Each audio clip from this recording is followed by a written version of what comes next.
I'm Kurt Loder with MTV News. Robert Plant and Jimmy Page launched their unleaded tour in Pensacola, Florida on Sunday, and the veteran duo's first road trip together since Led Zeppelin's final European dates in 1980, before the death of drummer John Bonham brought that band's career to an end. The Pensacola show marked the first time Plant and Page had hit the road together in the U.S. since Led Zeppelin toured here in 1977. Here's a report from opening night.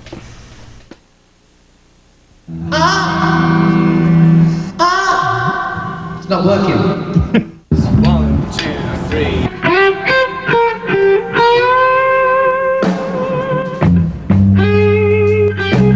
It's been a while since you and Robert have toured together. Any nervousness, apprehension? There's no apprehension whatsoever. I'm waiting for this, bated breath. I can't wait to start getting the whole thing moving. I always get nervous before any show. It's a perfectly healthy thing, because I think it's just adrenaline racing in the body. At this point in the game, you still get nervous? Oh yeah. Really? I'd feel rather uncomfortable if I didn't, I think. Really? This keeps the edge going.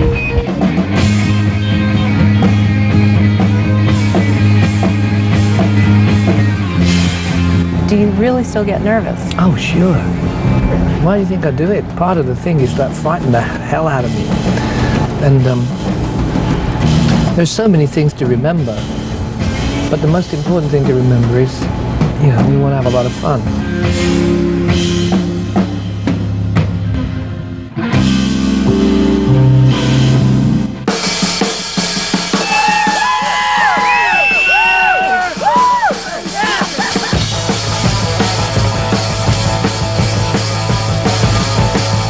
I was 1 year old when their first album came out.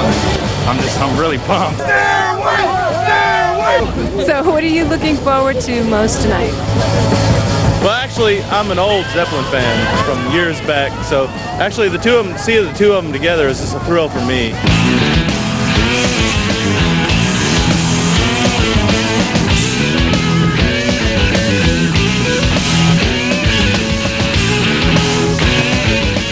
Is there a majority of the fans that want to hear the song exactly like it was on the record?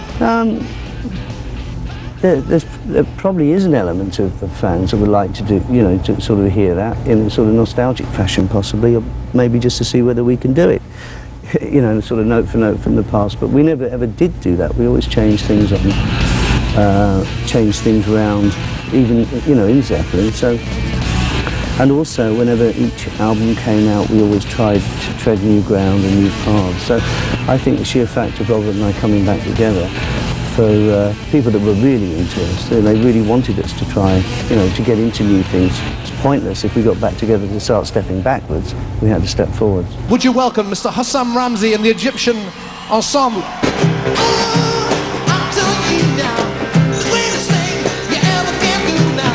The whole deal of this is it's quite experimental. That's all you can ever hope for in music, is not to be, a prisoner of your own songs and your own tunes and your own success. And now we've branched out enough that we can make it really a very vivid experience, I think. What was the highlight? Definitely the orchestra. It was a great show. Everything went great, but one thing they missed out was Stairway to Heaven live. That's what everybody's looking for. I am not happy at all. They didn't even play Stairway to Heaven. What is going on with that? Stairway to Heaven or no Stairway to Heaven, it can't be topped. Stairway to Heaven's a song that they played a zillion times and everybody in the world knows. They wanted to play something new, and that's what they did, and I respect that because that's what they wanted to do, and I came out to see Jimmy Page and Robert Plant, not Led Zeppelin. Plant and Page live again. Also on the unleaded set list in Pensacola were such Led Zeppelin tunes as Achilles' Last Stand, Black Dog, Dancing Days, and In the Evening. Plant and Page play Atlanta on Tuesday and are scheduled to hit 35 cities by June, when they'll decamp to Europe for some dates there. They'll be back to play more U.S. concerts at the end of the summer. Fans at all shows are being asked to bring canned food to shows for Second Harvest, the National Food Bank network that supplies nearly 50,000 soup kitchens and shelters across the country, and which will also get profits from the tour's T-shirt sales and from the sale of lower-priced tickets in the taping section. Not so great seats with obstructed views, where fans will be allowed to legally tape the concerts. And the Black Crowes, who are also out on tour, say they're letting their fans tape anything they want at their shows, no matter where they're sitting.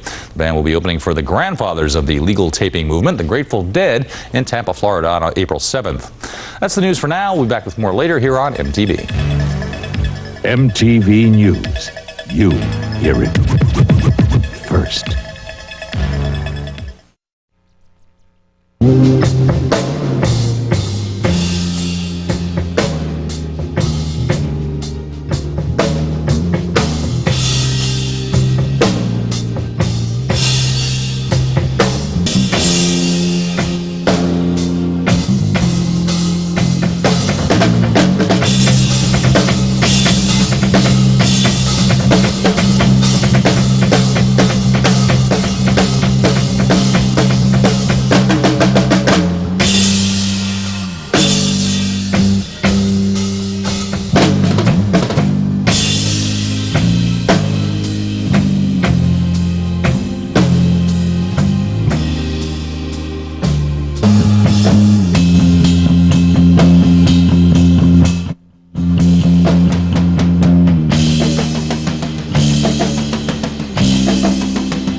This will be from 139.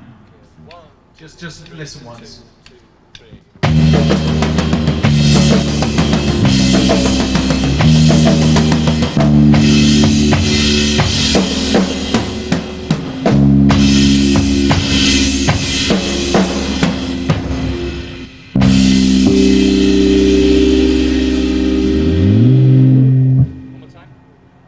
Yeah, let's do it from 135, which is the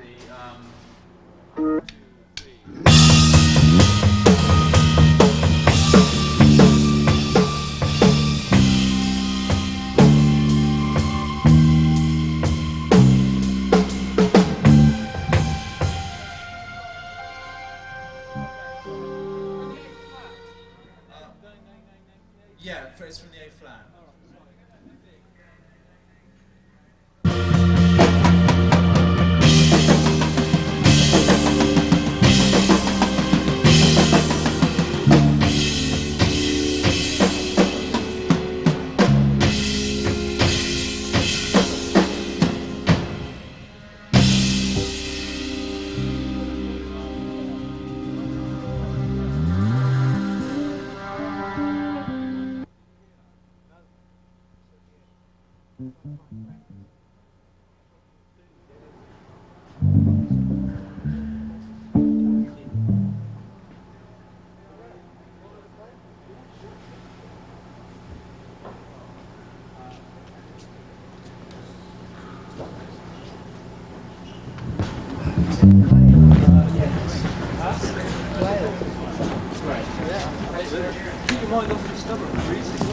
Same thing one more time, same song.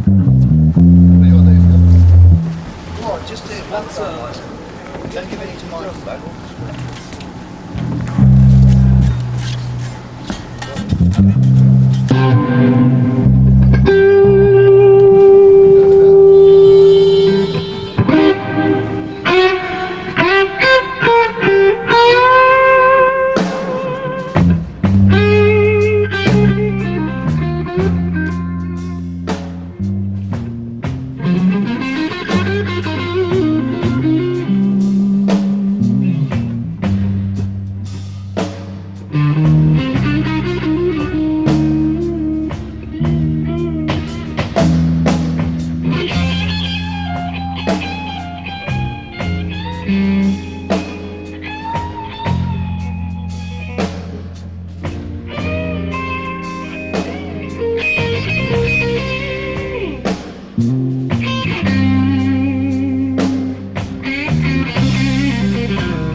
I think you've got a tuning discrepancy between all the people who...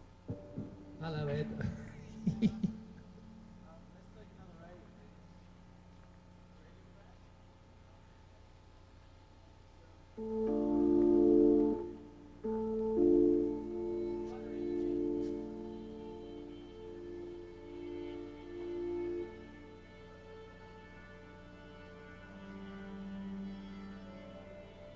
I don't know whether it's so much between themselves or whether it's against Jimmy and that.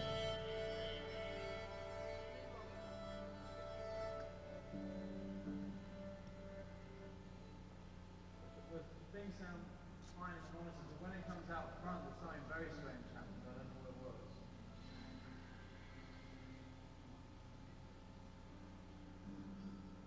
was. Always. Say that again. The tuning sounds fine up here, but I don't know. When it was coming out front before, it sounded very strange. Yeah, maybe there's a bit too much chorus or something going on here. Yeah, maybe. Just could you guys just play from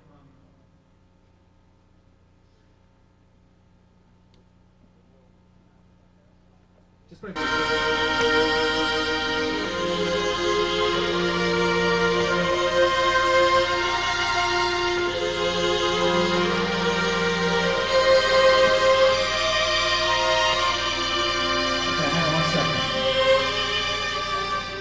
Can I hear the cellos and violas, please, from bar 80? Cellos and violas. 1, 2.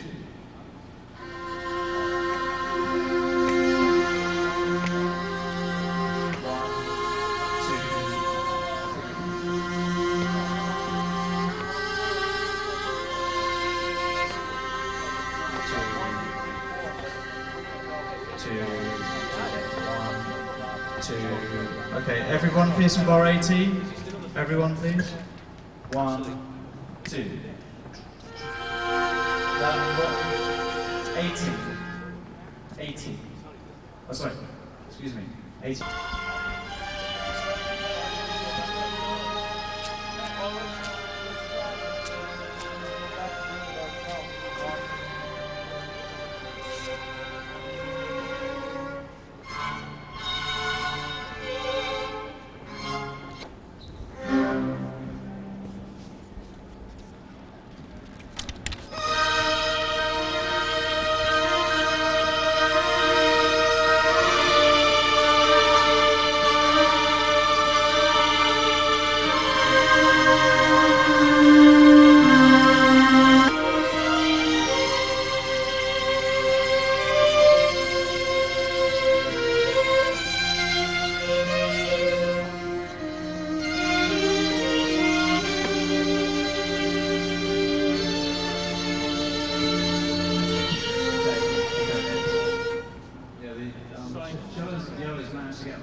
Really got to keep a sense of 1, 2, 3, 4, 5, 6. 1, 2, 3, 4. Okay.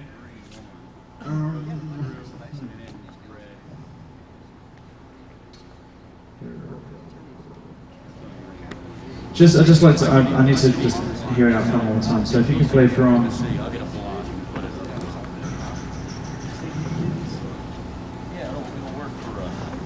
Go from the same place, 73, please.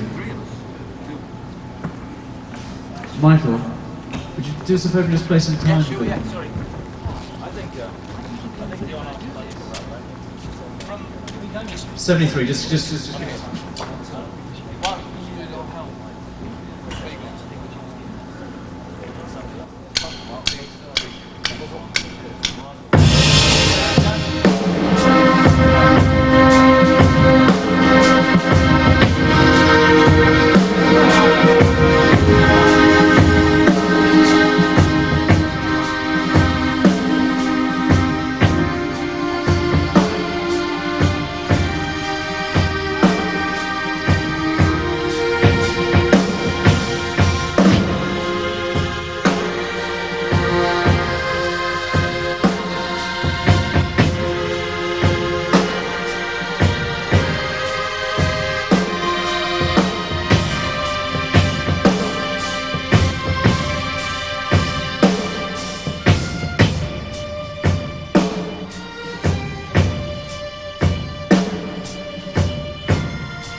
really gets difficult when the band gets really loud. You mean when Jimmy starts playing loud? Well, not him alone.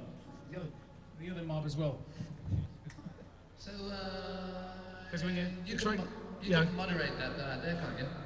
Well, a bit. There's a point where if you get as much stage as you do PA, it just turns into a wash, you know, and it's unmixable. I got to keep the PA just this much above the stage level. Yeah, yeah.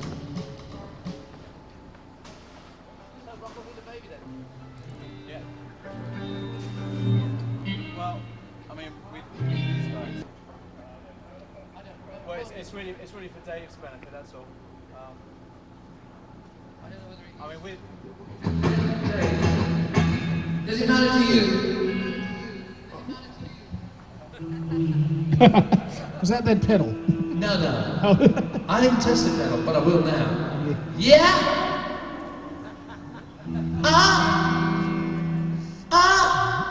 It's not working.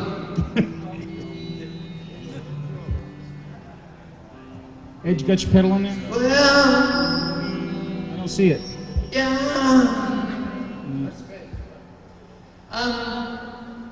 Do you need calling to you or anything else for you in particular?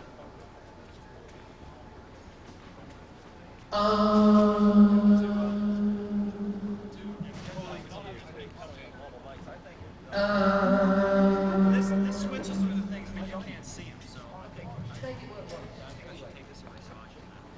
We have to call it to you. Calling. Yeah. Yeah.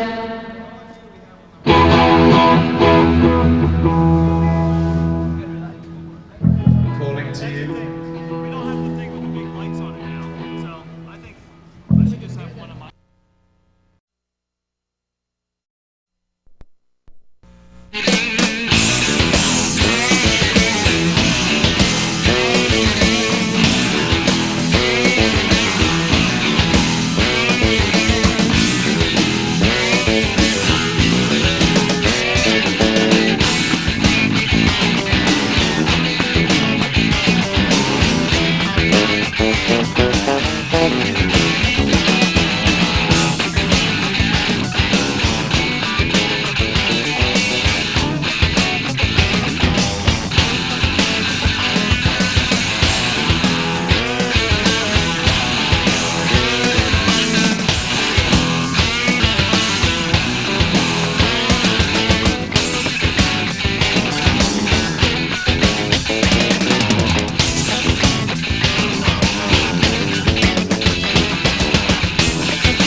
Really, everybody Yeah. was really nice. Yeah, they're It was nice people. Really, I've never been there. I had a pen pal like in the 6th grade, and she told me so much about, you know, the culture in the town, and it was really nice. It was really nice. Okay, so we're talking about the tour, and I wanted to find out how long you've been in rehearsal, how long have you been having some time to kind of get this together? Well, from when I met Jimmy last October, no, last October, we talked about it and we got underway about March, so that's 11 months ago. We started writing and planning the whole thing out. And I guess with going to Morocco and filming with the Egyptians in London, the whole TV recording element to the whole thing took us through to about October last year. And it's just been a continuum, just constantly coming up with ideas and getting it together and whatnot. But I guess the rehearsals all around to make this work in a live thing rather than a TV thing probably took about 6 or 8 weeks. Really? Yeah. Okay. Well, you know, I mean, you do a bit, then you stop. You got to do something else and do a bit and stop. What about being here in Pensacola? How long have you been here testing out, you know, the full show? Oh, 2 days. Really? And I'm pretty jet lagged. I had to stay in England. My soccer team were playing a very crucial match, and who's that? Which team? they're called the Wolves. Oh, okay. And they lost. So I came in after everybody else. Okay. Soccer's not that big here, except Yes, for it is. jerseys are big. I see everybody wearing them, but they don't know about the team they're wearing. Yeah, I think after America, the United States did World so Cup. well in the World Cup. A lot of Euro players are now playing in the English league and looking good. Okay. It's great. It's big in the schools. Well, what about here in Pensacola? A lot of tours, big tours, start off here in the States, in Pensacola. Why this town? Well, the facilities are so good, and the hospitality. There's obviously, it's a tried and tested spawning ground for tours, really, and also for us English, it's such a relief to come here after being in all that rain and drizzle and crap. That makes the English the kind of people that they are. Underneath, I got some makeup on. I'm as red as a lobster from just walking around today, and that's not bad for February. But by and large, it's a good place to work. It's a good place to start, and no matter what the weather is anywhere else, it's pretty optimistic here. The other thing is about also deciding to start the tour in the States and not, you know, in Europe or somewhere else. What led to that decision? Optimism. Yeah, it's a happier place. There's much more of a kind of concentrated musical atmosphere in America, really. If you go from Austria to Hungary to France in a week, it's a real job, you know? I mean, Europe's pretty small, really, and when you start moving trucks around and getting on planes and dealing with all the national characteristics, it's such a pain in the butt. It's best to get underway and get it working first. What do you think, what do you look forward to most? And let me just say, were they able to kill that? I still hear that machine. The radio, and I hear that hum of that, whatever that machine is. I'm sorry. Okay. We're still, okay. I had to start something. Just talking about when you mentioned optimism, what are you optimistic about for this tour? What are you looking forward to? Well, I've been working non-stop for about 5 years, and 4 years, Manic Nirvana, I guess, was when I really plunged headlong into touring. I really like touring, but the whole deal of this is it's quite experimental, and although we come up to the first night, so there's a lot of nerves, and everything will be on the first night will be a bit sort of stiff with nervousness. Once we get underway and the show loosens up, the exchange of music between the Egyptians and our band, if it's anything like what we had in rehearsals, it's unbelievable. It's so exciting. The Egyptian drummers are sending us kind of drumming rhythms and patterns and signals, which Jimmy and I and Michael and Charlie and Paul and everybody respond to. So soon, maybe in a week, when we've got it under control, it'll be really changing and fluctuating all the time. And that's all you can ever hope for in music, is not to be, you know, a prisoner of your own songs and your own tunes and your own success. Right. And now we've branched out enough that we can make it really a very vivid experience, I think. Well, that's interesting because, you know, from the Unleaded show, there was such diversity and the songs were, you know, really changed up, you know, so that they still had their original form, but just incredible how it went off on you know, just different places. How is that going? Is that going to be similar on the tour, or is it going to be different? Similar and different. It depends on which songs are which. Obviously, we're doing a lot of different songs, and a lot of it won't be with the same attitude. There'll be interludes when it's the same or similar, and there'll be interludes when it's just straight electric. You just, you know, and we've got obviously loads of songs. A lot to choose from. Jimmy and I were talking earlier, and I asked him, you have such a large selection of songs, a large catalog of songs, from solo album stuff to Zeppelin stuff. How do you choose which songs go into the set list? I don't know. You don't even argue. I mean, I don't think there's any point in doing a lot of solo stuff, you know. But it depends. We can use the Hurdy-Gurdy and Nigel, and we can go into anything, just jam it. We've been doing some amazing Dylan stuff at rehearsals. Really unusual American folk stuff, Woody Guthrie stuff. What Dylan songs? Pretty Peggio from the first album, or Freewheelin', and In My Time of Dying, which is a Blind Lemon Jefferson song. Lots of the stuff that was quite blues influenced from his very early stuff, but we just do it on one chord. Right. And it's really cool. It's quite exotic. Well, you also mentioned before, which I thought was interesting, because Jimmy had said something similar, that there's still a sense of nervousness, especially on opening night. At this stage in the game, do you really still get nervous? Oh, sure. Why do you think I do it? Part of the thing is that frightened the hell out of me. And there's so many things to remember, but the most important thing to remember is, you know, we want to have a lot of fun. Right. And I haven't worked with Jimmy for years and years, and because I didn't want to bring back the past in its original form. So now that we've changed the form a bit, we can have some fun, and once we've calmed down, once the nerves are out of the way. But we've had so much, we've really gotten so much closer now. For some reason, I suppose I've been gone so long, my personality's changed and his has too. Right. I was going to say, how so? How so? Well, I don't know, time, yeah. Time does it. Right.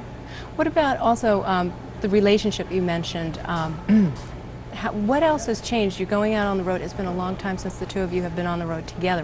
What do you think, as from backstage life to fan reception, what has changed? And what do you think is going to be? I don't know yet. I ain't got a clue. Right. I mean, backstage, there's a lot of people. In the old days, there wasn't. So, I mean, the atmosphere is really good because there's a buoyancy that's going on at different times in different parts of the whole, you know, camp. It's a bit like a kind of caravan going across the desert, but we got plenty of water. Well, when you say caravan, I just, from hearing about all the musicians that you're taking with you, and if you could tell me a little bit about some of the musicians that are coming with you that were part of the No Quarter performance. Well, Hossam Ramsey is the drummer who basically was the fixer for everything. We tried working with different collections of musicians, and it was not until we found Hossam that we could get any semblance of seriousness out of working with Egyptians or Moroccans or whatever, because, you know, there's a kind of different work ethic. I mean, no matter who you are, if you go on a tour, you've got to be quite serious about getting it right. And I think if you play in clubs in London or Beirut or Cairo, and you just play from 3 o'clock in the morning until dawn, you can do anything and fiddle around, and then the people come and go, and it's not really that serious. But this is, so you had to have some order had to be developed, and Hossam has found some amazing musicians who you saw on the TV already. 2 of them couldn't come, so 2 guys came direct from Cairo who don't speak English and had never been here before, or never been anywhere before. And they're brilliant. The one violin player is stunning. So that's what it is. We have to be very nice to Hossam. Well, is this going to be the first time in front of an American audience? I wonder how that's going to... Well, I think they've done, 1 or 2 of them have done university stuff, you know, like workshops and things for Middle Eastern music. I know that as we go along, there are 1 or 2 universities along the way who are they're gonna go and do classes within the day. I'm curious to see the reaction if lighters start coming up, and, you know, the audience, you know, the American response to rock shows sometimes is a little bit different. Yeah, well, this isn't rock. I don't know what it is, but it never, Zeppelin, whatever we were, whatever we've done individually, it's not straight ahead stuff anyway. Right. I wanted to talk about Second Harvest, because I heard a little bit about the grouping, but I'm not really sure exactly how you guys got together and what Second Harvest is going to be, you know, doing on opening night for the fans. Well, what's he going to be doing? It's basically, if it does nothing else, the whole idea of the charity, or to develop an awareness of a charity whereby Americans look after their own, because Amnesty International and a lot of the major international charities, they're a bit, it gets a bit vague after a while because you don't really know what you're contributing to. But you do know that within your own community, that there are areas and there are people and groups of people who haven't had the opportunities to develop one way or another in a quite a worldly way, to go out and play the game as we have to play it, or you have to play it, or we have to play it. And so there are deprived peoples one way or another, and I think the idea of it being an awareness within America, within each area, within each township, is pretty good, you know. I mean, it's a good thing for people to contribute for their locale. And I don't know whether or not the idea of bringing a tin of tomatoes is such a bright idea, but if it does some good, then that's great. And there is a kind of, you know, I remember doing stuff in Chicago about 5 years ago when there was a Christmas for the Children's Hospital and everybody was bringing a toy. And it becomes very infectious because you see the thing growing, and you know that you're involved in it, and the kids feel good about it. So likewise, this should be very, very effective, and the response has been fantastic, and it makes a lot of sense. Right. I also wanted to talk too about the Led Zeppelin tribute album. Who decided, or how did this project get underway? Whose idea? Well, you know, it's another one of them things, isn't it? It's like Rock and Roll Hall of Fame tribute album. I played on a tribute album myself last year for Arthur Alexander with Elvis Costello and Mark Knopfler, and Arthur Alexander was a great player from Baton Rouge. He recorded Muscle Shoals and had some big hits. The Beatles had bigger hits with his songs than the Stones, and he died, and his family were left in need, and so we all contributed to a tribute album. Well, this is a different situation. I guess we've been around that long, and a lot of people have used our songs as encores or whatever, and that doesn't seem right either. I was lucky because I worked with Tori Amos, and we did an amazing tune. We took an old Led Zeppelin song and we changed the key and we slowed it down. And myself and Michael and Charlie and Tori just played in a room. I played guitar and sang, and it was really great. And also Duran Duran had done a great version of Thank You. And it's really quite amazing how, like Stone Temple Pilots' Dancing Days, it's so precise and so unlike what I would have expected them to have done. It's really good. Out of the... And I think the Duran Duran thing is really good because it's kind of... The way that he sings it, Simon, is... it's a totally different way of singing it, and it works great. It's real good. Was it surprising to you when you heard it? That song, yeah. And Dancing Days. And Sheryl Crow's Jamaica's good. Yeah, I mean, there's some good things. It's a bit of a hoot, really. I was going to say, out of the lot of musicians that are on the tribute album, which track or tracks do you think sound similar to your vocal style? Oh, I don't know. None of them, really. I mean, I really like Blind Melon, and I think the way that what they've done is great. But I think some of the phrasing is the same, but obviously not the actual application. What I was surprised is some of the lyrics, I was like, that's it, you know, it just, I think it brought a new, you know, kind of understanding to some of the songs. Hey, listen, I've seen the Led Zeppelin book of lyrics, and there's so much bullshit in there. I can't believe the lyrics. No wonder people think I need to go to a rest home. So they're not the same? No, they're miles out. Really? Terrible, yeah, because I didn't know what half of the lyrics were, so I got them printed out for me. I'd forgotten them. And I went, well, this ain't right. And it's terrible. I mean, the publishing companies who put these books out should really... I'm curious to know who does the transcription. I ain't got a clue. Some guy with cotton wool in his ears, I think. Right, okay. Before we wrap it up, I just wanted to touch on one other thing, and that was, as a performer, is this the ultimate experience for you, to be able to perform perform live and be out on, out on the road again with your old bandmate? I'll let you know next week. I mean, I think it'll be great. And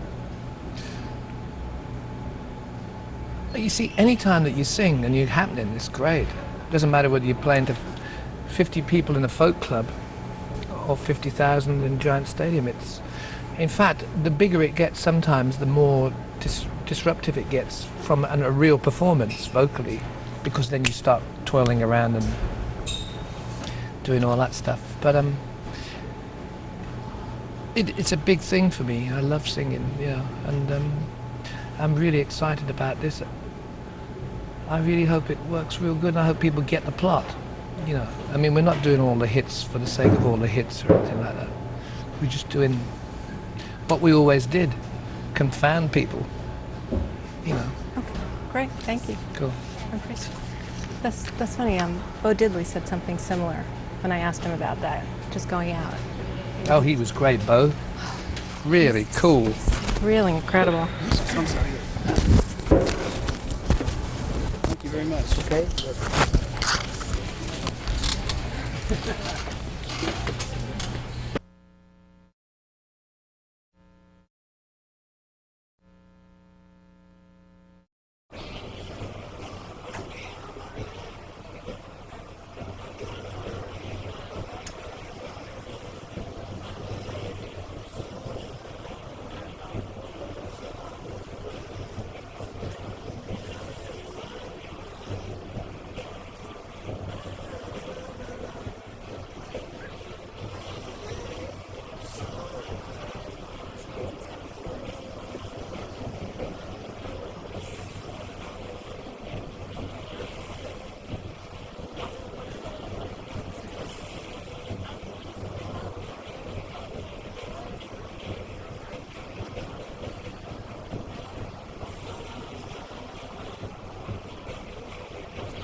the rivers will freeze as the host descend through the silence and the thought to the bitter end, and the treasures and the gifts and the words and truth be cast into the fate and the more free. Oh, whoa, whoa, yeah, whoa, yeah, yeah. Oh, whoa.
All right.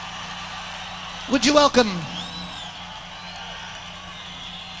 people of Pensacola on Hurdy Gurdy, Mr. Nigel Eaton.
fault but mine.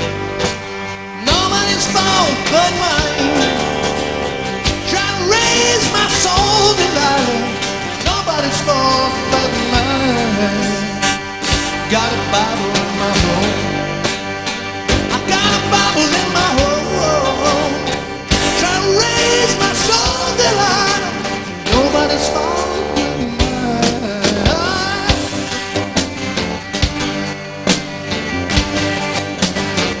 Oh yeah.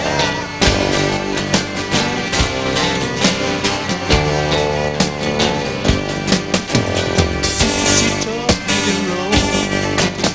Sister, she taught me to roll. I roll like an organ line. Nobody's fault but mine. It's nobody's fault but mine. Nobody's fault but mine. Try to raise my soul down. Nobody's fault but mine. Yeah. Get down. Oh yeah.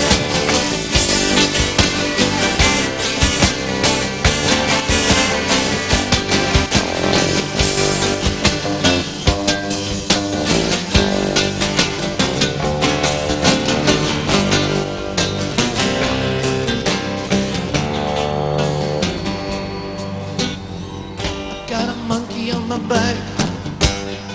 I got a monkey on my back. I'll raise it so Delilah. Nobody's fault but mine. Sister taught me to roll. Sister taught me to roll. I'll roll along the line. Nobody's fault but mine. Hey! Nobody's fault but mine.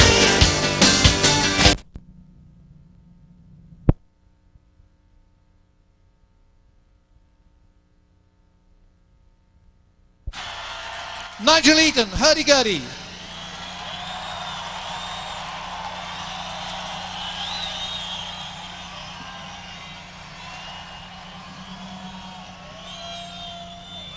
Well,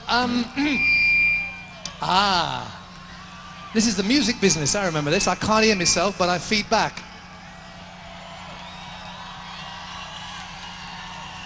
It's a great privilege after all the years of touching musically on music from another continent, from the Middle East, to finally have the opportunity to work with some of the finest Egyptian musicians traveling the world. Would you welcome Mr. Hussam Ramzi and the Egyptian Ensemble?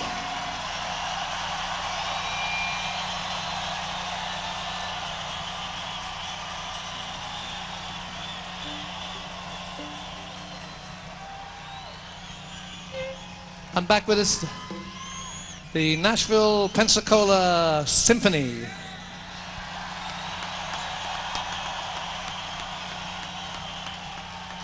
Now we're in trouble.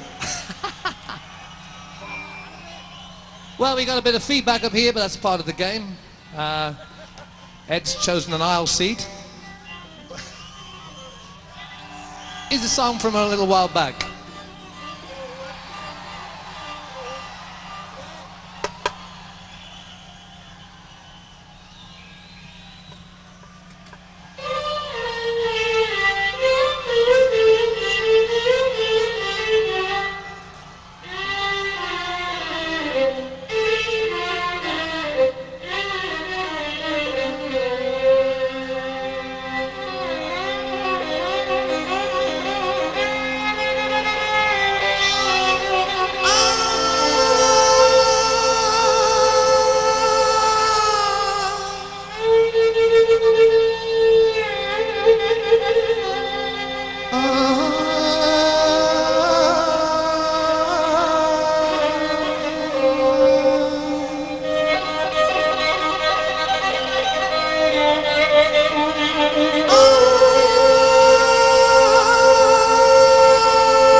The rivers will freeze as the host descends to the silence and the thought, to the bitter end, the trances and the gifts and the words and truth.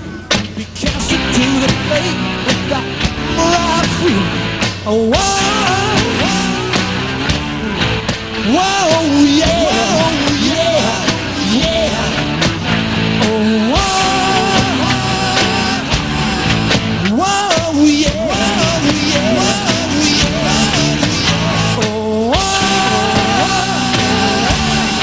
yeah, whoa, yeah. Oh, whoa.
Face is cracked and smiling, all the fears that she's been hiding.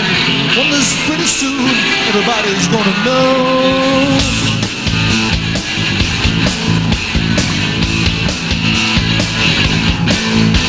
And the voice is soft and shouting, cheering winners who are losing. And the ones that the days like you, and soon they'll have to go.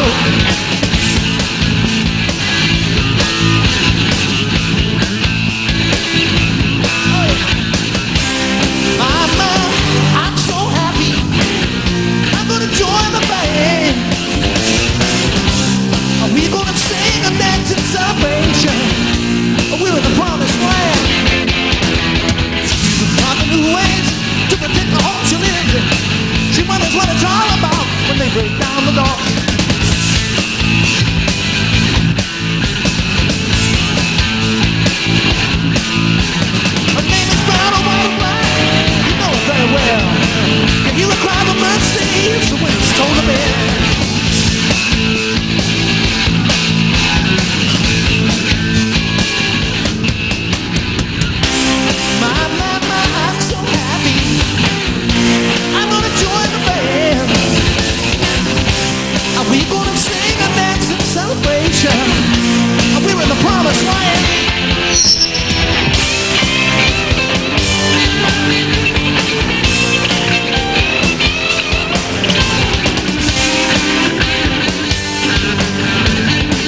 way it should start. Crazy ways are evident in the way you wear your hair.